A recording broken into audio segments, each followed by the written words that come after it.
त्यानंतर आजचा जो आपला मुख्य विषय आहे अनार संपदा स्लरी, डाळिंब बागेतील अमृताचा खजिना. अतिशय चांगले रिझल्ट जर आपल्याला आपल्या डाळिंब बागा सदृढ ठेवायच्या असतील, सशक्त ठेवायच्या असतील, तर प्रत्येक डाळिंब उत्पादक शेतकऱ्यांनी स्लरी बनवली पाहिजे. मी प्रत्येक लाईव्ह मध्ये सांगतोय आणि जबाबदारीने सांगतोय.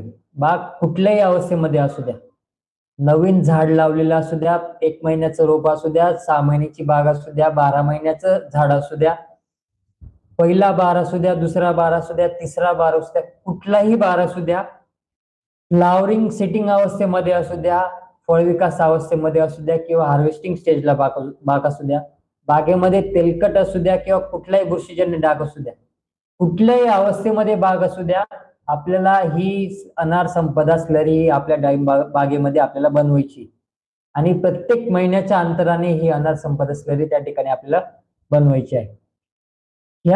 ही अनार संपदा स्लरी बनवल्यानंतर आणि आपल्या डाळिंब बागेमध्ये वापरल्यानंतर आपल्याला काय फायदा होणार आहे?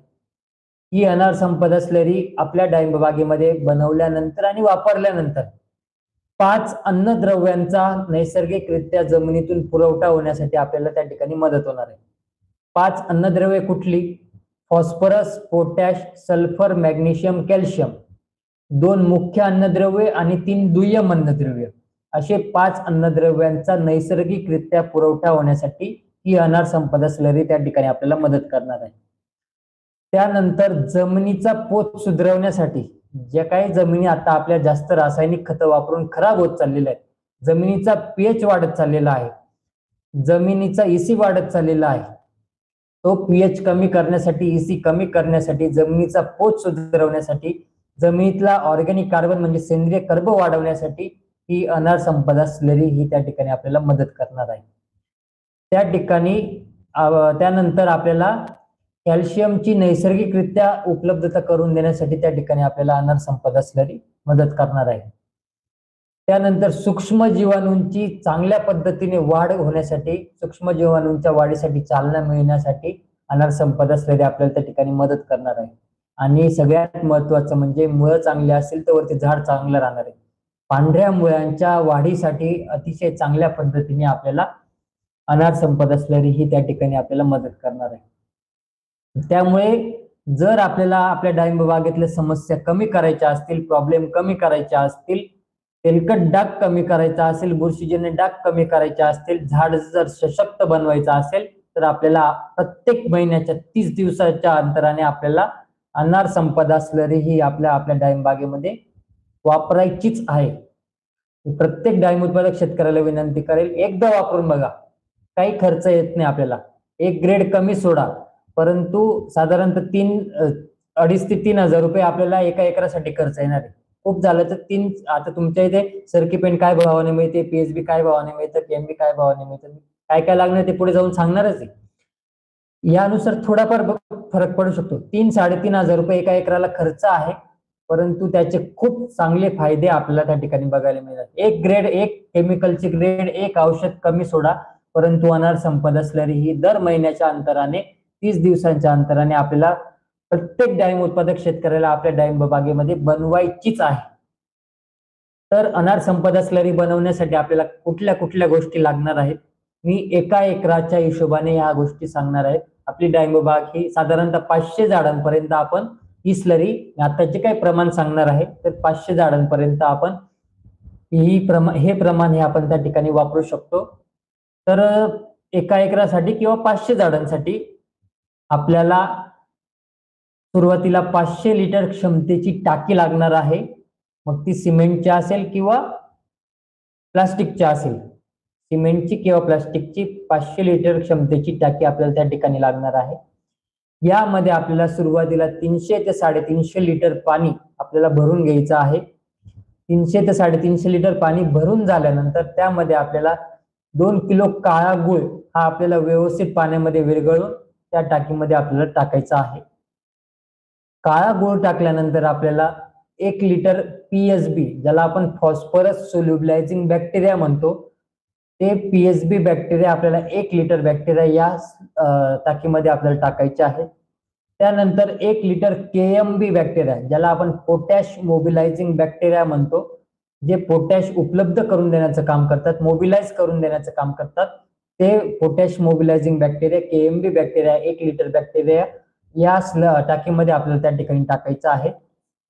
त्यानंतर 2 किलो बेसन पीठ, जे हरभऱ्याच्या डाळीचं पीठ असतं, तर ते 2 किलो बेसन पीठ आपल्याला व्यवस्थित पाण्यामध्ये विरघळवून ते त्या ठिकाणी आपल्याला या टाकीमध्ये टाकायचं आहे. बेसन पीठ टाकल्यानंतर आपल्याला 10 अंडे, नीट ऐका, 10 अंडे आपल्याला या स्लरीमध्ये, या टाकीमध्ये टाकायचे. अंडे टाकत असताना आपल्याला काळजी घ्यायची आहे, अंडे फोडून आपल्याला जो काही मधला आतमधला बल्ब आहे तो बल्ब आपल्याला व्यवस्थित मिक्स करून या स्लरीमध्ये टाकायचा आहे. आणि अंड्याचं वरचं जे काही कव्हर आहे, जे काही कवच म्हणतो आपण, तर त्याचा व्यवस्थित बारीक भुगा करून घ्यायचा आहे. तो भुगा आपल्याला या टाकीमध्ये टाकायचा आहे. त्यानंतर 500 मिली सॉइल टॉप, जे मी सतत रिकमेंड करतोय पांढऱ्या मुळ्यांच्या वाढीसाठी, सूक्ष्म जीवाणूंच्या वाढीसाठी, झाड स्ट्रेस मधून काढण्यासाठी, ते 500 मिली सॉइल टॉप आपल्याला या टाकीमध्ये, या स्लरीमध्ये टाकायचं आहे. आणि त्यानंतर सरकी पेंट, जो आपण जनावरांना खाऊ घालतो, कॉटन केक ज्याला आपण म्हणतो, ती सरकी पेंट 10 किलो या टाकीमध्ये आपल्याला टाकायची आहे. मी सुरुवातीला सांगितलं 500 लिटर क्षमतेच्या टाकीमध्ये 300 ते 350 लिटरच पाणी आपल्याला घ्यायचं आहे. कारण की ज्यावेळेस आपण सरकी पेंट टाकणार आहोत आणि जर आपण पूर्ण 450-500 लिटर टाकी जर भरून घेतली तरी सरकी पेंट फुगून वरती येत असते. आणि सरकी पेंट फुगून वरती आल्यामुळे जर आपण पाणी जास्त भरलं तर ते द्रावण सांडण्याची पण शक्यता असू शकते. त्यामुळे सुरुवातीला पहिल्यांदा आपल्याला 300-350 लिटर पाणी आपल्याला घ्यायचं आहे. आणि ही सरकी पेंट आपल्याला त्या ठिकाणी 10 किलो टाकायची आहे. 4 दिवस ही स्लरी आपल्याला ठेवायची आहे. सावलीमध्ये ही टाकी आपल्याला ठेवायची आहे. डायरेक्ट सूर्यप्रकाश या टाकीवरती पडायला नको. कुठलेही बाहेरचा पालापाचोळा, किडा असेल, कुठलीही घाण असेल या स्लरीमध्ये, टाकीमध्ये जाऊ नये यासाठी आपल्याला काळजी घ्यायची आहे. टाकी झाकून ठेवायची आहे कपड्याच्या साह्याने. पूर्णपणे झाकण पॅक करायचं नाहीये आपल्याला. जर टाकीला झाकण असेल तर झाकण लावायचं नाहीये. मध्ये हवा जाईल या हिशोबाने आपल्याला कपड्याच्या साह्याने टाकी झाकून घ्यायची आहे. 5व्या रोज सकाळ संध्याकाळ ढवळायची आहे. आणि 5व्या दिवशी ही स्लरी गाळून ड्रिपच्या माध्यमातून आपल्याला त्या ठिकाणी द्यायची आहे.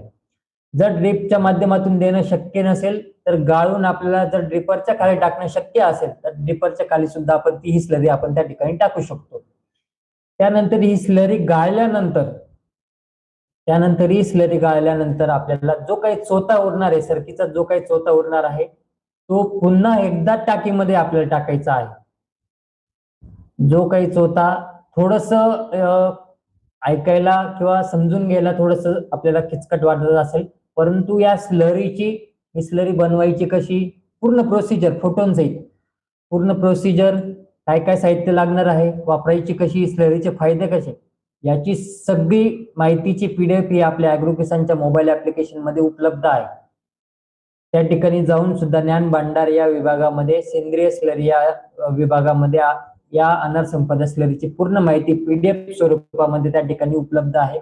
त्या ठिकाणी जाऊन सुद्धा आपण या स्लरीची माहिती त्या ठिकाणी घेऊ शकता. अजूनही आपण जर ॲग्रोकिसानचं मोबाईल ऍप्लिकेशन डाउनलोड केलेलं नसेल तर माझी सगळ्या डाळिंब उत्पादक शेतकऱ्यांना विनंती आहे की गुगल प्ले स्टोअरला जाऊन आपण ॲग्रोकिसानचं मोबाईल ऍप्लिकेशन डाउनलोड करू शकता. किंवा या लाईव्हच्या डिस्क्रिप्शन बॉक्स मध्ये सुद्धा लाईव्हची ऍप्लिकेशनची लिंक त्या ठिकाणी दिलेली आहे.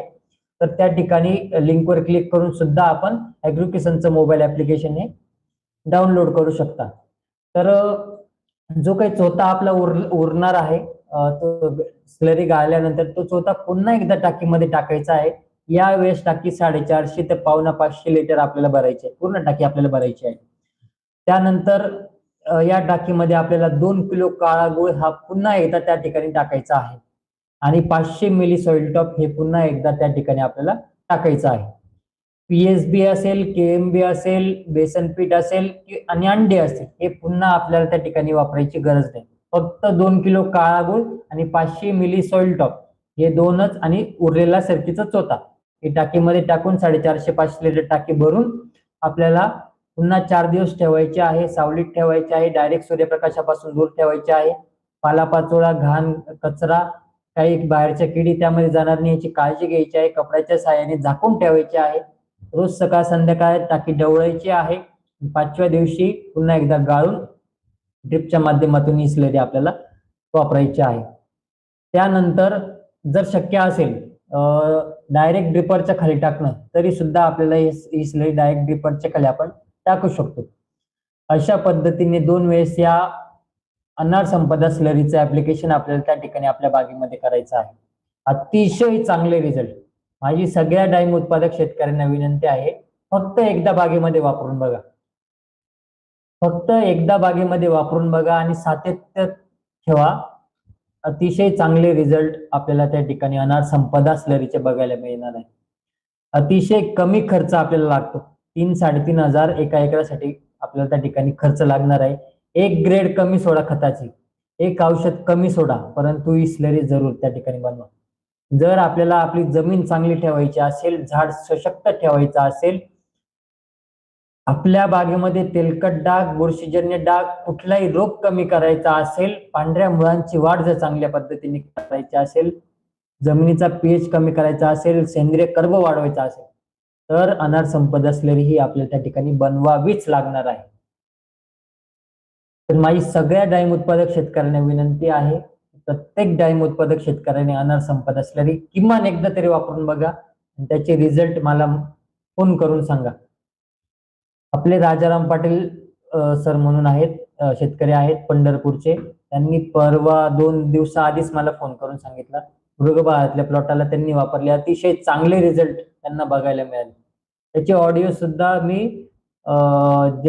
ज्या डाळिंब उत्पादक शेतकऱ्यांकडे माझा नंबर असेल किंवा आपल्या ॲग्रोकेशनच्या ऑफिसचा नंबर असेल तर त्याच्या ऑडिओ सुद्धा मी त्या ग्रुपला, आपल्या ग्रुपला किंवा स्टेटसला टाकलेली होती, त्यांना सुद्धा बघायला मिळालेली होती. तर प्रत्येक डाळिंब उत्पादक शेतकऱ्याला आपल्याला अनार संपदा स्लरी ही बनवायचीच आहे. तर अशा पद्धतीने आपल्याला या अनार संपदा स्लरीचे फायदे त्या ठिकाणी बघायला मिळणार आहेत. त्यानंतर या स्लरीची पूर्ण माहिती आपल्या ॲग्रोकिसानच्या मोबाईल ऍप्लिकेशन मध्ये सुद्धा आहे. मोबाईल ऍप्लिकेशन मध्ये जाऊन सुद्धा आपण त्या ठिकाणी बघू शकतो. ज्ञान भांडार या विभागामध्ये आपल्याला त्या स्लरीची संपूर्ण माहिती त्या ठिकाणी मिळणार आहे. ज्ञान भांडार मध्ये या स्लरीच्या माहितीची जी काही PDF आहे ती आपल्या ॲग्रोकिसानच्या सभासदांना मोफत त्या ठिकाणी उपलब्ध आहे. जर आपण ॲग्रोकिसानचे सभासद अजून झालेले नसाल तर सुरुवातीला तर ज्या डाळिंब उत्पादक शेतकऱ्यांनी आपले ऍप्लिकेशन डाउनलोड केलेले नसेल त्यांनी ऍप्लिकेशन डाउनलोड करून घ्यावे.